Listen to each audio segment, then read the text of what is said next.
اعوذ باللہ من الشیطان الرجیم بسم اللہ الرحمن الرحیم. نام حق جی صفحہ نمبر 22 تھوڑا ادھر کر کے جی انہوں کو ہے. ہم نے آخری شعر جو ہے وہ جی جی جی نام حق جو ہے یہ تصنیف لطیف کس کی ہے جی؟ علامہ شرف الدین بخاری. یہ نام آپ نے یاد رکھنے ہیں, ٹھیک ہے؟ نام حق کا نام بھی اور ان کے مصنف کا نام بھی. مترجم کا اگر بھول بھی جائے تو خیر چل جاتا ہے. اصل کتاب جو ہے اس کا نام اور اس کی مصنف کا نام آپ کو پتہ ہونا چاہیے, کیونکہ ترجمے تو کرنے والے اور شرح کرنے والے تو بہت سارے لوگ, تو ان سب کے نام تو یاد نہیں رکھے جا سکتے. لیکن جو اصل کتاب ہے اس کا اصل لکھنے والے کا نام آپ کو یاد ہونا چاہیے. جیسے کریمہ جو ہے وہ شیخ سعدی رحمۃ اللہ تعالی علیہ نے, اور نام حق جو ہے وہ علامہ شرف الدین بخاری آپ نے لکھا ہے. تو شعر ہے جی صفحہ نمبر 22 نکال دیا نا. ہاں, خود سنائی چے بس نکو گفتست. زبر زیریں کچی پینسل کے ساتھ لگا لیا کریں, اور پھر جو رہ جائے وہ اس ویڈیو کو سن کے انشاءاللہ میں کوشش کروں گا کہ یہ جو پہلے سے ہم پہلے پڑھ چکے ہیں, کیونکہ کتاب پہ بھی بعض اوقات غلطیاں ہوتی ہیں کتابت کی یعنی پرنٹ کی, تو اس وجہ سے بھی بعض اوقات غلط اسی وقت مطلب بے دھیانی میں پڑھ دیتا ہے, اور بعض اوقات بندے سے خود بھی غلطی ہو جاتی ہے پڑھنے میں, کیونکہ ہم زبان تو ہے نہیں, تو لہجے میں بعض اوقات فرق آتے ہیں اور لفظوں میں آ جاتا ہے. تو وہ انشاءاللہ میں کوشش کروں گا کہ الگ سے نا یہ سارے شعر یا ریکارڈ کر کے, قرآن میرے پاس نام حق ہے قبلہ واحد صاحبزادہ واحد رضوی صاحب سے کہ ملی تھی مجھے, تو اس سے نا دیکھ کے نا پڑھ کے ریکارڈ کرا کے ہم چڑھا دیں گے, تاکہ یہ جو زبر و زیرے کی غلطیاں وہ ادھر پھر کوشش کریں گے کہ ساتھ وہ صفحہ بھی لگا دیں, تاکہ آپ کو پڑھنے میں کسی قسم کا پرابلم نہ ہو. ہاں کل تو نہیں آیا بھائی جمعہ تھا, آپ کو کس نے جمعہ کل جمعہ کس کے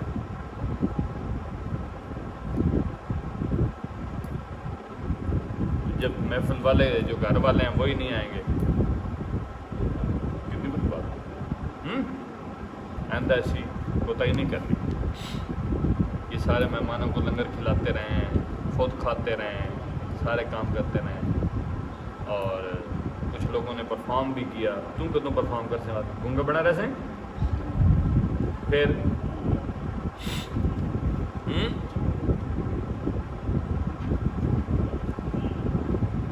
اچھا جی. یہ کہتا ہے خود سنائی چے بس نکو گفتست, در مانا نگر کے چو سفتست. خود سنائی چے بس نکو گفتست, در مانا نگر کے چوں سفتست. خود کا معنی ہے تحقیق, سنائی شاعر ہے. یہ پچھلے ہم نے پڑھا تو نہیں تھا کہیں, چلو خیر پڑھا بھی تھا تو دوبارہ پڑھا. کہ بس کیا بہت, کیا بہت, نکو گفت اچھا کہا, است ہے, در مانا مانا کا موتی مل گئے. اچھا نگر دیکھ ارلے صفحے پہ ہاں کہ ہو گیا چوسف جب پرویا, است ہے.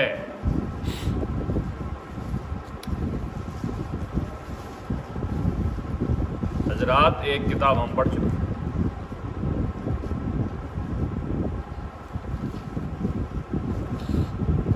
صفحہ نمبر 22 ہے نام حق. میں دوبارہ شعر پڑھ دیتا ہوں اور اس کو پھر معنی ہم الگ الگ کر چکے ہیں, پھر با محاورہ کرتے ہیں. خود سنائی چے بس نکو گفتست, در مانا نگر کے چوں سفتاز. مل گیا ہے؟ حکیم سنائی نے کیا خوب کہا ہے، دیکھ تو صحیح حقیقت کے موتیوں کو کس طرح پرویا ہے. تشریح آنے والا شعر حکیم سنائی کا مقولہ ہے، یہ جو اس کے بعد آئے گا کہ دین کا غم کھا کیونکہ اصل غم دین ہی کا ہے، کہ تمام غم اس سے نیچے ہیں. آج کی ڈیٹ میں جو آپ کو اہم بات پتہ چلی وہ یہ ہے کہ آپ کے جتنے بھی غم ہیں ان میں سب سے زیادہ اگر آپ کو کسی چیز کا غم کرنا ہے تو وہ کس کا؟ دین. باقی سارے غم اس کے نیچے ہیں. غم دین خور کے غم غم دین است. غم دین خور کے غم غم دین است. ہما غم غم ہا فروتر ازین است. ادھر نون کا نقطہ آپ نے پڑھنا ہے تب یہ شعر کا وزن جو ہے درست ہوگا. لو جی، غم دین خور، یہ واو تو لکھی ہوئی ہے لیکن ہم اس کو واو کو پڑھتے شبد نہیں ہے ذرا. غم دین خور کے غم غم دین است. ہما غم ہا فرو تر از دین است ازین است. کہتا ہے دین کا غم کھا کیونکہ غم آج نہیں، یہ پہلے ترجمہ اس کا ایک ہی جو لکھا ہوا یہ پڑھ لو. دین کا غم غم دین کا غم خور کھا کہ غم کیونکہ غم کا پھر غم دین از دین ہے. ہما تمام جمع کے لیے آتا ہے. اچھا، غم ہا ایک سے زیادہ غم، فروتر بہت نیچے، عظیم اس سے، است ہیں بامعورت غم دین کا ہی کھا کہ اصل غم دین کا ہے، دیگر تمام غم اس سے بہت زیادہ نیچے. یہ لفظ میں استعمال کرنا چاہ رہا تھا اس وقت رہ گیا تھا. بہت زیادہ نیچے دوسرے سارے غم. جی کوئی بھی ہو، دین سلامت ہے تو باقی ساری سلامتیاں اللہ تعالیٰ نصیب فرما دیتا ہے. اور اس دور میں اور فتن دور میں تشریح، اگر کسی آدمی سے کوئی دینی کام رہ جائے تو اس پر فکر اور غم کا اظہار کرنا چاہیے تاکہ آخرت میں کامیابی سرخروئی نصیب ہو. اصل غم ہی دین کا ہے، باقی سب غم اس سے نیچے ہے. آگے فرماتے ہیں جی کہ غم دنیا مخور کے بے ہود است، بلکہ بے ہودہ است پڑھو اس کو. غم دنیا مخور کے بے ہودہ است. ہیج کا ہوتا تو ہیج، ہم اس کو اکثر لوگ ہیج پڑھتے ہیں لیکن جو اہل زبان ہے نا وہ اس کو ہیج پڑھتے ہیں. ہیج کا اس طرح کر کے ہیج کر در جہاں نیا سود است.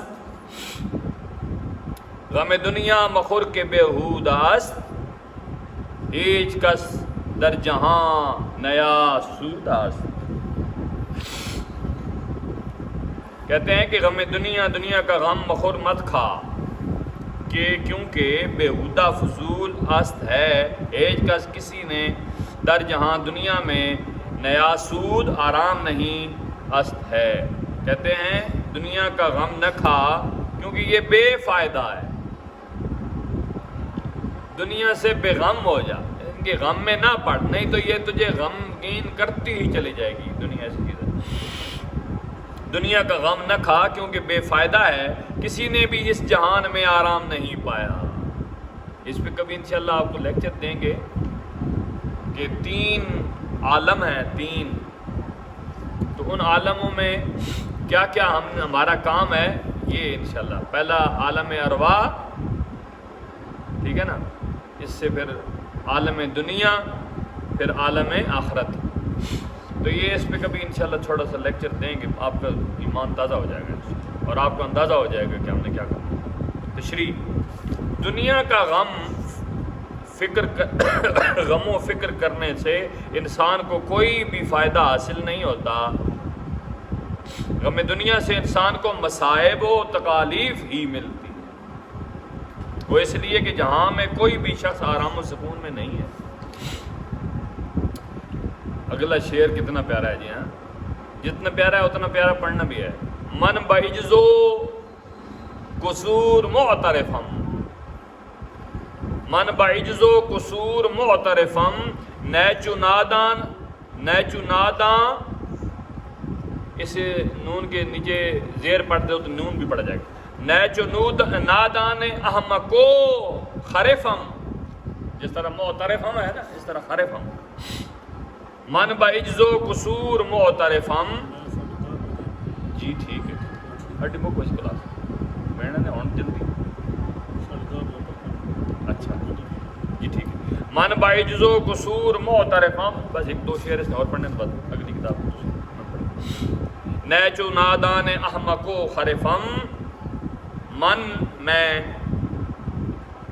با جو ہے اس کا معنی کا، عربی میں ہم با کا معنی کیا کہتے ہیں؟ ساتھ. عجز کمزوری، و قصور اور کوتاہی، معترفم ماننے والا ہوں، اعتراف کرنے والا ہوں. نئے نہیں، چوں جیسے، چوں کا معنی جیسے، نادان ہو بے عقل اور احمق و خرف بے وقوف اور بوڑھا پاگل. میم کا مطلب ہو گیا میں، با معورت جمع. میں اپنی کمزوری اور کوتاہی کا اقرار کرتا ہوں. میں بے عقل، احمق اور بوڑھے نادان کی طرح نہیں ہوں. ایک بڈھا تو بد احمق و بے عقل بھی. تشریح مصنف رحمۃ اللہ تعالیٰ علیہ عاجزی و انکساری کا اظہار کرتے ہوئے یہ فرما رہے ہیں کہ میں اس کتاب کی تحریر میں کمزوری اور کمی، اس کتاب کی تحریر میں کمزوری اور کمی جو بھی ہے، یعنی اس کتاب میں اس کا اقرار اور اعتراف کرتا ہوں. اور یہی بڑے لوگوں کا بڑا پن ہوتا ہے. اور بیسیکلی تو انسان کمزور ہے نا. اپنی کمی کمزوری کا اعتراف بھی وہی کرتا ہے جو صاحب عقل ہو. یہ میں آپ سے کہنا چاہتا ہوں، اپنی کمزوری کا اعتراف کرنے والا عقل مند ہوتا ہے. جب وہ کمزوری کا اعتراف کرتا ہے تو اسے فٹافٹ وہ نصیب ہو جاتا ہے کسی نہ کسی وساطت سے، کسی نہ کسی وسیلہ سے. تو پھر وہ کمزوری دور ہو جاتی ہے اور ساری زندگی کے لیے دور ہو جاتی ہے. اور جو بندہ عقل مند نہ ہو وہ اکڑ جاتا ہے، وہ ایم ہی بس ضدی ہوتا ہے تو پھر تباہ ہوتا ہے. کہتے ہیں جی کہ پیش ازیں گفتہ اند اہل سلف، عذر من صنفا قدستہدف. اس سے پہلے بزرگوں نے فرمایا جس نے کتاب لکھی وہ نشانہ بن گیا. پیش ازیں گفتہ اند اہل سلف، پہلے سے پیش، پہلے از سے این، اس گفتان کہے گئے ہیں اہل سلف پہلے والے. سلف اور خلف دونوں جو گزر چکے ہوتے ہیں انہیں کہتے ہیں. اچھا ہمارے سلف اور ہمارے خلف، ہمارے اسلاف اور ہمارے اخلاف. عذر معذرت، من جس نے صنف تصنیف کی، صنف یصنف و تصنیفا، یہ باب ہے تفعیل کا. قد بے شک، آگے کیا لکھو، استدف ہدف بنا. تشریح گزرے ہوئے لوگوں سے جب تصنیف کے لیے کہا جاتا ہے تو وہ یہی عذر پیش کرتے کہ جس نے بھی تصنیف کی وہ لوگوں کی تنقید کا نشانہ بن گیا. اسی لیے فرماتے ہیں بہتر یہی ہے کہ تصنیف کے میدان میں قدم ہی نہ رکھا جائے. یہ جو ہم نے شروع کیا ہوا ہے چینل پہ، ہمارا تو مشن ہے نا کہ دین پھیلے. اس سے پہلے بڑے لوگوں نے ہمیں ڈرایا. میں نے انہیں ایک ہی بات کہی، میں نے کہا کیا کریں گے، جو بھی دیکھیں گے سنیں گے غلط ہی نکالیں گے نا. تو اس سے ہمارے لیے بہتری کی بات اور کیا ہو سکتی ہے جی. کامل تو کوئی ہے نہیں اور اکمل تو بہت ہیں، ایک سے ایک اوپر چڑھے سے کنیا پنجابی چڑھے تو چڑھ. تو وہ کہتے ہیں جی آپ کا بہت بڑا ظرف ہے، ٹھیک ہے پھر شروع کر. میں نے کہا بڑی بات ہے، کوئی برے لفظوں میں یاد کرے گا. آنا میں نہیں، کوئی نہیں لفظ سیدھا کوئی نہ. یہی آخسی نا بڑی گل کوئی گال کٹ ہوئی تھی، لیکن ہمیں سکھا تو جائے گا نا، سمجھ رہے ہیں بات آپ؟ جو وہی غلطی نکالے گا جیسے کچھ آتا جاتا ہوگا. تو اس لیے کبھی بھی آپ نے اس وجہ سے نہیں ڈرنا. یہ جو بزرگ فرما رہے ہیں نا، ان کی بات تو 110% ہے. جب تک کوئی بولے گا نہیں تو اس کے خلاف کیسے کوئی بول سکتا ہے جی؟ تو کوشش کرنی چاہیے کہ بولنے سے پہلے احتیاط کریں، تول کے بولیں، باقی اللہ پہ چھوڑیں. کامل ذات تو اللہ کی ہے. لوگوں نے تو اللہ رسول کو نہیں بخشا، تو ہم تو خیر، یا یہ جو لکھنے والے ہیں کتابیں ان کو تو. آگے کہتے ہیں جی لیک بر قدر خیش کوشیدن بے زبے کاری خموشیدن، بلکہ اس کو حمزے کے اوپر پیش پڑھو، بے زبے کاریو خموشیدن، بے زبے کاریو خموشیدن. لیکن بر مطابق قدر صلاحیت، خیش اپنی، کوشیدن کوشش کرنا، بہتر زے سے بیکاری کچھ نہ کرنا، واو اور خموشیدن خاموش رہنا، با مہارت نہ، لیکن اپنی حقیقت کی مقدار کوشش کرنا کچھ نہ کرنے اور خاموش رہنے سے بہتر ہے. ہاں، کچھ نہ کرنا کچھ کرنے سے. تشریح صاحب کتاب رحمۃ اللہ تعالی علیہ فرماتے ہیں بالکل نہ لکھنے سے کچھ نہ لکھنا بہتر ہے. یعنی بالکل نہ لکھو تو بعد میں آپ بولو کہ میری لکھائی بھی اچھی ہو جائے اور مجھے لفظ لکھنے بھی آ جائیں. بہت مسئلہ. میں اس دن جا رہا تھا مارکیٹ، تو مجھے ایک بندے نے پکڑا، پنجابی لکھ کنے ہو؟ میں کہا کیوں نہیں لکھ کنے، میں بڑے نے پوری مارکیٹ پھر رہا ہوں، پنجابی کیا نہیں لکھ دی. میں بولتا ہوں میں 1 منٹ لکھ کے دینا. شعر تھے وہ سن کے لکھ کے میں نے اس کو دیے. کہتا ہے واہ جی واہ. تو اگر آپ کریں گے ہی نہیں، کچھ لکھیں گے ہی نہیں، میدان میں اتریں گے ہی نہیں، پانی میں اتریں گے ہی نہیں، تو گہرائی کی کیسے پتہ چلے گی؟ لو جی آخری شعر اور پھر اس پیریڈ کو ختم کرتے ہیں. من بقدر مجال کوشیدم، یہ اوپر پڑھا تھا ہم نے، نہیں تشریح رہ گئی ہے نا. ہاں، صاحب کتاب رحمۃ اللہ تعالی علیہ فرماتے ہیں بالکل نہ لکھنے سے کچھ لکھنا بہتر ہے. اس لیے میں نے اپنی استعداد، ایک ہوتا ہے استطاعت اور یہ ہے استعداد، کے مطابق کتاب لکھنے میں کوشش کی ہے. یہ دونوں لفظ ایک ہی معنی کے میں استعمال ہوتے ہیں، یعنی ہم معنی ہیں لیکن ہیں الگ الگ دونوں، استعداد بھی اور استطاعت بھی. من بقدر مجال کوشیدم، فکر را برد نظم و پوشیدم. من میں با مطابق قدر مقدار مجال طاقت کوشیدم میں نے کوشش کی، فک ہو گئی، را کو چادر برد چادر اور نظم ہو گئی، پوشیدم میں نے پہنائی. محبہ مہارت ترجمہ جی.